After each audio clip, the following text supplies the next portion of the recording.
ሰላም ከመይ ትጸንሑ ክቡራት ተዓዘብቲ ንሎሚ ዝተዳለወ ሓጸርቲ እዋናዊ ዛዕባታት ሒዘልኩም ቀሪበ ኣለኹ ንምክትታልኩም ምዕድም ሰላማይ ዛዕባ ካብ ንጉስ ሳልማን ቢን ዓብዱልዓዚዝ አልስዑድ ዝተገበረሉ ወግዓዊ ዕድመ ክቡር ፕሬዚዳንት ኢሳያስ አፈወርቂ ኣብ ስዑድ ዓረብ ኣትዩ ልዑል ኣቀባብላ ዝተገበረሉ ኮይኑ 4 መዓልታት ወግዓዊ ናይ ስራሕ ምብጻሕ ንምፍጻም ናብ ስዑድ ዓረብ ምብጋሱ ይፍለጥ። ፕሬዚዳንት ኢሳያስ አፈወርቂ ምስ ወራሲ ዘውዲ ንግስነት ስዑድ ዓረብ ዝኾነ ልዑል መሐመድ ቢን ሳልማን ኣብ ቤተ መንግስቲ ኣልያ ማማ ብምርኻብ ብዛዕባ ክልቲአውን ዞባውን ጉዳያት ቀይሕ ባሕሪ ኣልዒሎም ከም ዝተዘራረቡ ተገሊጹ።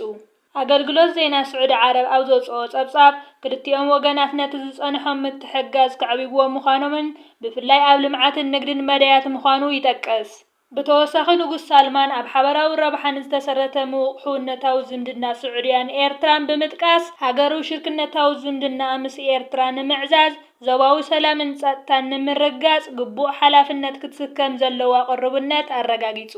ከም ዝፍለጥ ስዑድ ዓረብ ኣብ ቀይሕ ባሕሪ ምርግጋእን ኣብ ምርግጋጽ ሓያል ቁጠባዊ ጸጥታዊ ረብሓ ከም ዘለዋ ነቲ ንዓበይ ዝኸይድ ዘሎ ጽልዋ ናይታ ዞባዊት መዋዳድርታ ሕቡራት ኢማራት ዓረብ ንምምካት ትጽዕር ከም ዘላ እውን ተንተንቲ ይሕብሩ።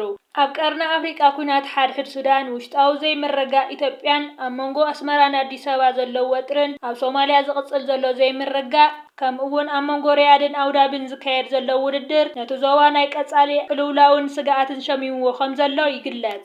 ኣብ ዝሓለፈ ሰሙን ፕሬዚዳንት ኢሳያስ አፈወርቂ ኣብ ወንበር ልዕላዊት ቤት ምኽሪ ሱዳን ጀነራል ዓብዱልፈታሕ አልቡርሃን ብዝገበረሉ ዕድመ መሰረት ናይ ስራሕ ዑደት ንምፍጻም ናብ ፖርት ሱዳን ኣትዩ ምንባር እውን ይግለጽ። ብተወሳኺ ኤርትራን ስዑድ ዓረብ ደገፍቲ ነቲ ብጀነራል ዓብዱልፈታሕ አልቡርሃን ዝምራሕ ሃገራዊ ሰራዊት ኮይነን ኣብዚ ሕዚ እዋን ውግእ ሱዳን መዕለቢ ክረክብ ፕሬዚዳንት ኣሜሪካ ዶናልድ ትራምፕ ምስ ወራሲ ዓራት ስዑድ ዓረብ ልዑል መሐመድ ቢን ሳልማን ድሕሪ ምዝርራብ ጉዳይ ሱዳን ሰላም ዝረኸበ ይመስል። ፕሬዚዳንት ኢሳያስ አፈወርቂ ኣብ 2023 ናብ ስዑድ ዓረብ ኣብ ዝገሸሉ እዋን ምስ ሓያላን ላዕለዎት ሰበስልጣን እቲ ንግስነት ምስ ወራሲ ዓራት ንግስነት ስዑድ ዓረብ ዝኾነ ልዑል መሐመድ ቢን ሳልማን ኣብ ሪያድ ብምርኻብ ብዛዕባ ክልቲአውን ዞባውን ጉዳያት ኣልዒሎም ተዘራሪቦም ምንባሮም እውን ይፍለጥ። ካልእ እዋናዊ ዛዕባና ድማ ሱዳን ንኢትዮጵያ ከም ዘጠንቀቐት ምንጭታት ይጠቕሱ።